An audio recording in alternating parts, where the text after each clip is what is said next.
I mean, I think probably the biggest difference was that we were working with, you know, large institutions, and a lot of our other stories have been, deep diving with specific characters.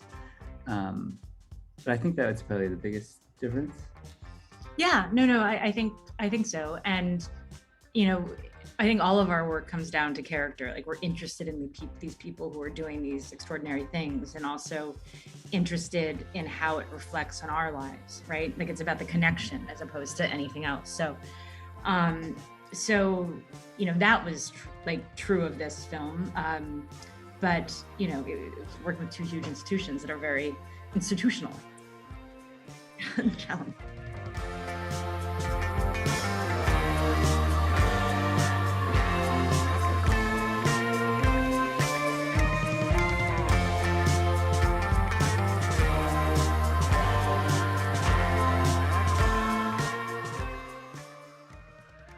Well, the narratives are very much intertwined, and that's how we ended up there.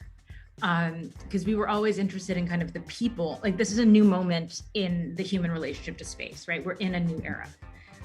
We finally, after 9 years, sent U.S. astronauts on a U.S. rocket to the International Space Station, and we regularly are sending things up into space. And we were interested in understanding the humans behind this, this innovation and what their intentions were. And you can't really Bob and Doug were very specifically chosen by NASA and SpaceX to kind of herald this mission because, Doug was flew the last shuttle flight. Like they bring this institutional knowledge and deep appreciation of the risks involved in space travel and the human element of it that, is what kind of connects all of this. And so it was always about like, how did we get to this moment? And that you had to understand what came before.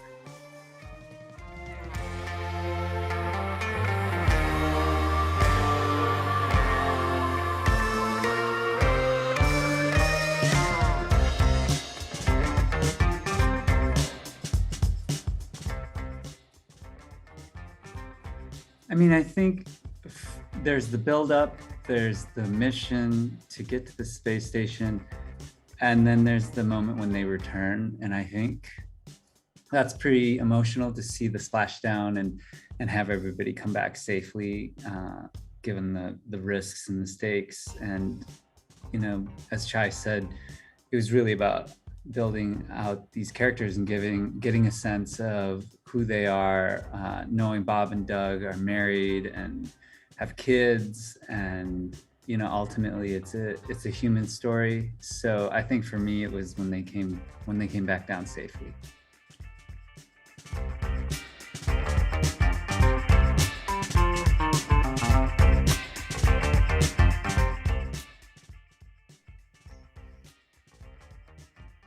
I'm really happy with the edit. I can mention a funny anecdote, which is in the film.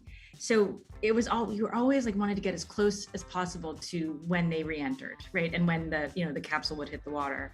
And it was complicated, and there's military involved, and there are logistics and safety.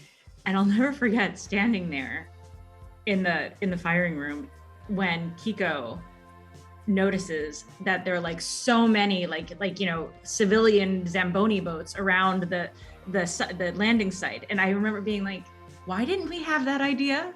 We could have just gotten our own boat and gone right up there. And it was just one of those funny moments. So it was something we didn't get, but I believe we caught it in a different way. So I don't know, when we edit a film, everything has to be in service of the story. So there are not that many regrets about the one that got away. I think if I actually were to answer it, it would be everyone has Star Wars socks and strange superstitions and Star Trek underwear and there was only so much we could include. So I always wish we could have built in more.